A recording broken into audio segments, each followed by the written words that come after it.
Welcome to Government Co-Education Strive to Excellence. Hi friends, this is Priya Kashyap. Comment को education में आप सभी का स्वागत है। आज हम आपके लिए लेकर आए हैं कुछ इंपॉर्टेंट एमसीक्यूज जो कि लिए गए 12 जून 2020 से। सो गाइस, वीडियो को पूरा देखिएगा और अच्छा लगे तो लाइक, शेयर एंड चैनल को सब्सक्राइब करना ना भूलें। इसी के साथ आगे बढ़ते हैं। फर्स्ट क्वेश्चन डिस्कस करेंगे जो आप लोगों से कल पूछा गया था। क्वेश्चन था, केंद्र सरकार ने कोरोना संकट के कारण ड्राइविंग लाइसेंस फिटनेस सर्टिफिकेट एवं परमिट की वैधता कब तक बढ़ाने का निर्णय लिया है। ऑप्शन थे 15 अगस्त, 25 जुलाई, 30 सितंबर या 10 अक्टूबर। जो करेक्ट आंसर है वो है सी, 30 सितंबर। एक बार डिटेल्स देख लेते हैं। डिटेल्स है, केंद्र सरकार ने मोटर वाहन अधिनियम और केंद्रीय मोटर वाहन नियमों के तहत यह अनिवार्य कर दिया है कि दस्तावेजों की जो वैधता है 30 सितंबर 2020 तक बढ़ा दी गई है। और इस फैसले को समझें तो जिन लोगों के दस्तावेज की जो वैधता है वो 1 फरवरी 2020 से 30 सितंबर के बीच समाप्त हो रही है, उनकी वैधता 30 सितंबर तक बढ़ा दी गई है। और उत्तर प्रदेश सरकार ने भी इसे लागू कर दिया है। और मंत्रालय के अनुसार कोविड-19 संकट की मौजूदा स्थिति को ध्यान में रखते हुए और इस संबंध में मिले अनुरोधों पर गौर करने के बाद गडकरी ने यह निर्देश जारी किए हैं। इसी के साथ आगे बढ़ते हैं और आज का फर्स्ट क्वेश्चन डिस्कस करेंगे। क्वेश्चन है आज का फर्स्ट, रेटिंग एजेंसी फिच के मुताबिक वित्त वर्ष 2021-22 में भारत की जीडीपी ग्रोथ कितनी रहने का अनुमान लगाया गया है। ऑप्शन है 9.5%, 6.5%, 7.2%, 3.2%। और जो इसका करेक्ट आंसर है वो है ए, 9.5%। एक बार डिटेल्स देख लेते हैं। डिटेल्स है, फिच रेटिंग के मुताबिक 2020-21 में भारत की जो जीडीपी में 5% की गिरावट आ सकती है, मगर अगले वित्त वर्ष में 9.5% वृद्धि का अनुमान है। फिच रेटिंग्स ने वित्त वर्ष 2022 में भारतीय अर्थव्यवस्था में सुधार को अनुमान जताया है। एजेंसी ने हाल ही में कहा कि चालू वित्त वर्ष में कोरोना वायरस महामारी के कारण आई गिरावट के बाद भारतीय अर्थव्यवस्था तेजी से वापसी करेगी। हालांकि एजेंसी ने कहा है कि कमज़ोर वित्तीय सेक्टर और लेबर मार्केट में सुधार करने की ज़रूरत है। इसी के साथ आगे बढ़ते हैं, देखते हैं नेक्स्ट क्वेश्चन।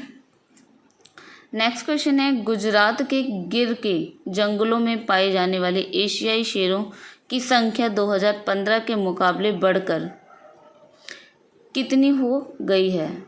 ऑप्शन है 720, 625, 674 या 900। और जो इसका करेक्ट आंसर है वो है सी, 674। एक बार डिटेल्स देख लेते हैं।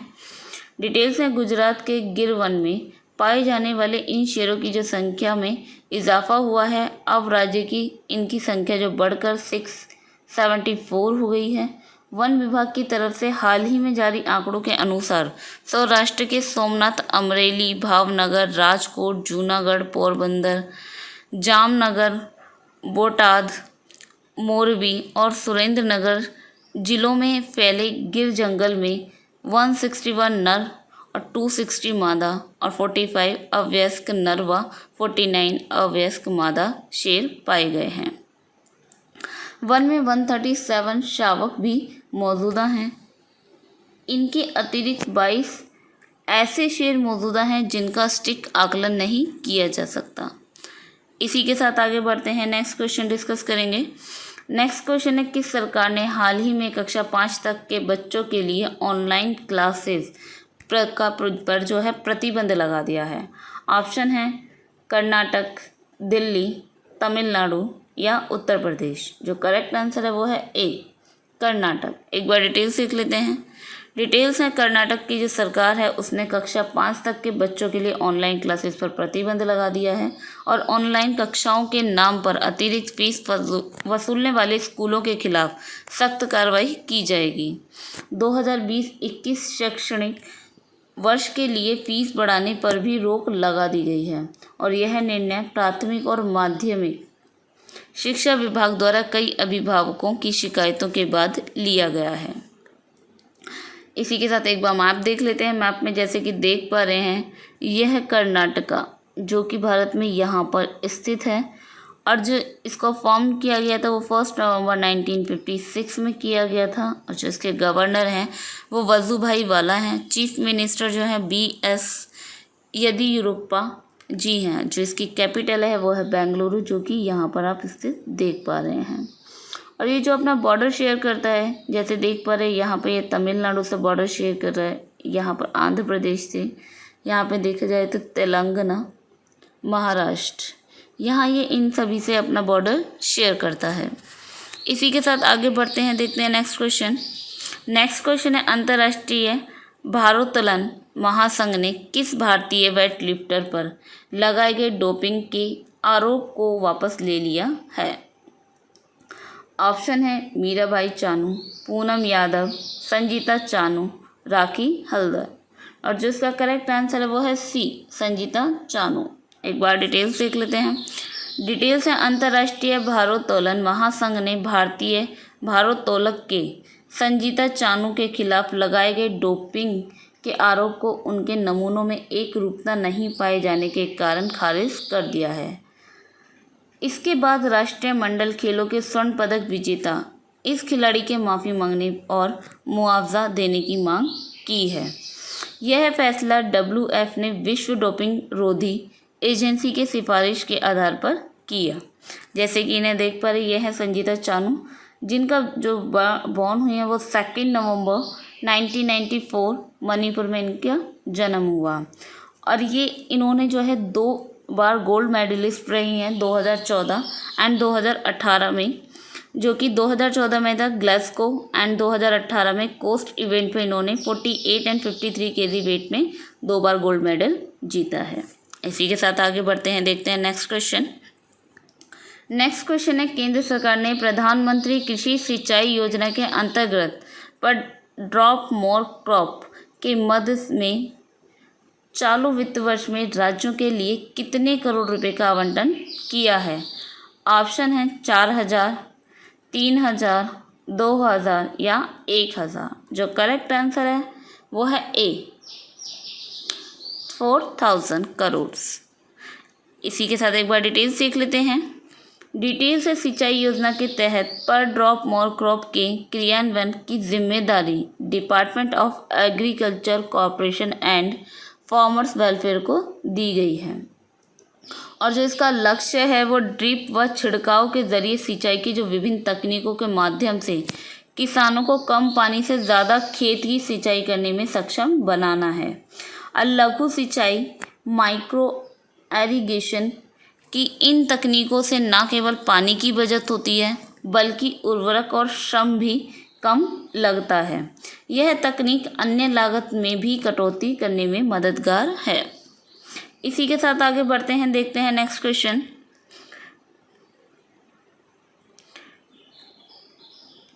नेक्स्ट क्वेश्चन है विश्व बैंक ने पश्चिम बंगाल सरकार को राज्य में कोविड स्थिति और विकासात्मक कार्यों से निपटने के लिए कितने करोड़ रुपए का ऋण दिया है? ऑप्शन है 2950 करोड़, 3950 करोड़, 1950 करोड़ या 1050 करोड़। जो करेक्ट आंसर है वो है C, 1950 करोड़। इसी के साथ आगे एक बार डिटेल्स देख लेते हैं। डिटेल्स है विश्व बैंक ने पश्चिम बंगाल सरकार को 1950 करोड़ रुपए का ऋण प्रदान किया है। पश्चिम बंगाल सरकार को यह ऋण राशि राज्य में कोविड-19 की जो स्थिति से निपटने और विकासात्मक कार्यों के लिए दिया गया है। पश्चिम बंगाल सरकार 1950 करोड़ रुपए की जो कुल राशि है उसमें से 850 करोड़ रुपए विभिन्न समाज कल्याण योजनाओं पर खर्च करेगी और जो बाकी का शेष बचता है 1100 करोड़ रुपए उसे ये औद्योगिक अवसंरचना की तैयारी के लिए खर्च किए जाएंगे। इसी के साथ एक बार मैप देख लेते हैं। मैप में जैसे कि ये देख पा रहे हैं, यह वेस्ट बंगाल जिसे इस्टेब्लिश किया गया था 26 जनवरी 1950 में। यहाँ पे देख पा रहे हैं आप, यह जैसे कि देख पा रहे हैं यहाँ पर जो स्थित है वो वेस्ट बंगाल आपका स्थित है और जो इस्टेब्लिश हुआ था ये 26 जनवरी 1950 में इस्टेब्लिश किया गया था। और जो गवर्नर है यहाँ के जगदीप धनखड़ हैं और जो कैपिटल है वो है कोलकाता। जैसे कि आप देख पा रहे हैं यहाँ पे ये स्थित है। और जो यहाँ के चीफ मिनिस्टर हैं वो है ममता बनर्जी। इसी के साथ देखते हैं जैसे ये बॉर्डर शेयर कर रहा है, अपना बॉर्डर शेयर करता है बांग्लादेश, असम, भूटान, और यहाँ पे आप देख पाएंगे ये सिक्किम से भी अपना बॉर्डर शेयर करता है। और यहाँ पे इंटरनेशनल में ये अपना बॉर्डर नेपाल से भी शेयर कर रहा है, बिहार, झारखंड, और यहाँ पे देख पाएंगे उड़ीसा से भी अपना बॉर्डर शेयर करता है। इसी के साथ आगे बढ़ते हैं, देखते हैं नेक्स्ट क्वेश्चन। नेक्स्ट क्वेश्चन है, हाल ही में किस देश ने कोरोना संक्रमित लोगों के इलाज के लिए प्लाज्मा की ऑनलाइन उपलब्धता शुरू की है? ऑप्शन है बांग्लादेश, नेपाल, चीन या पाकिस्तान। और जो इसका करेक्ट आंसर है वो है ए, बांग्लादेश। एक बार डिटेल्स देख लेते हैं।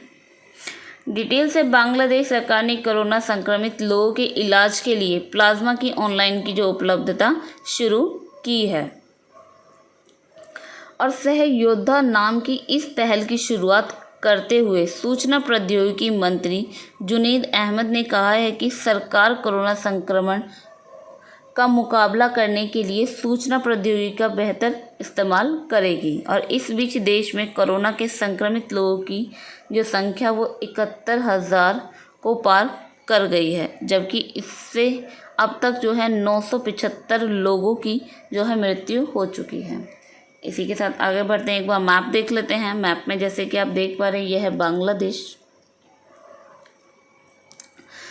और वर्ल्ड मैप में देखा जाए तो यहाँ पे ये इंडिया में यहाँ पे जैसे देख पा रहे हैं ये बांग्लादेश आपका स्थित है, और जो इसकी कैपिटल है वो है ढाका। जैसे कि देख पा रहे हैं ये यहाँ पे स्थित है ढाका जो बांग्लादेश में, और जो इसकी कैपिटल और लार्जेस्ट सिटी है। और ये इंडिपेंडेंस फ्रॉम पाकिस्तान, जो पाकिस्तान से अलग किया गया तो 26 मार्च 1971 में अलग किया गया था, और जो इसके प्राइम मिनिस्टर है वो शेख हसीना जी हैं। इसी के साथ आगे बढ़ते हैं, देखते हैं नेक्स्ट क्वेश्चन। नेक्स्ट क्वेश्चन है, मर्सर के 2020 कॉस्ट ऑफ लिविंग सर्वे के अनुसार प्रवासियों के लिए भारत का सबसे महंगा शहर निम्न में से कौन सा है? ऑप्शन है मुंबई, दिल्ली, जयपुर या लखनऊ। और जिसका करेक्ट आंसर है वो है ए, मुंबई। एक बार डिटेल्स देख लेते हैं।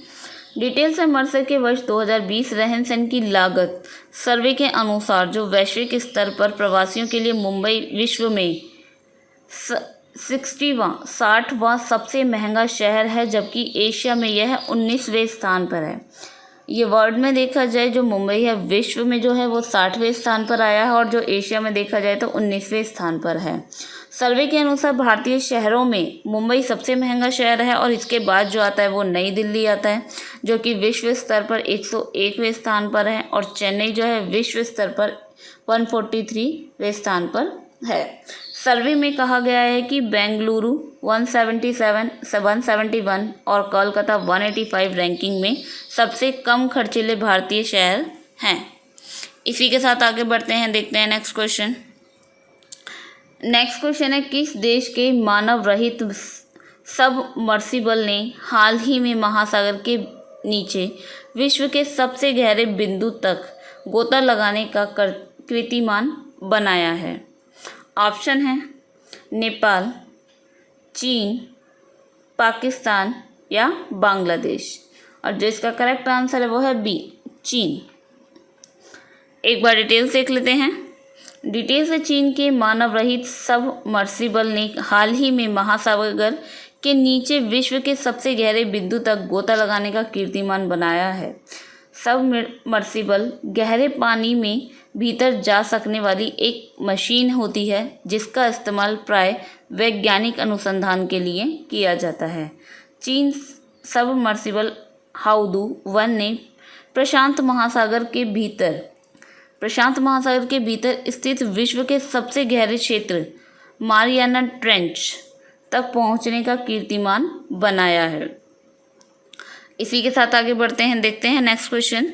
नेक्स्ट क्वेश्चन है, किस राज्य सरकार ने प्रवासी श्रमिकों के लिए रोजगार खोजने हेतु रोजगार सेतु पोर्टल लॉन्च किया है? ऑप्शन है बिहार, पंजाब, कर्नाटक या मध्य प्रदेश। और ये था हमारा आज का लास्ट क्वेश्चन, और जो इसका करेक्ट आंसर है वो हम अपनी नेक्स्ट वीडियो में डिस्कस करेंगे। और आप सभी इसे कमेंट बॉक्स में ज़रूर अटेंड कीजिएगा जो इसका करेक्ट आंसर है। और ये थे हमारे आज के कुछ इंपॉर्टेंट MCQs। वीडियो को पूरा देखने के लिए धन्यवाद, और वीडियो अच्छा लगे तो लाइक, शेयर एंड चैनल को सब्सक्राइब करना ना भूलें। इसी के साथ मिलते हैं अपने नेक्स्ट वीडियो में करेक्ट आंसर के साथ। तब तक के लिए बाय एंड टेक केयर।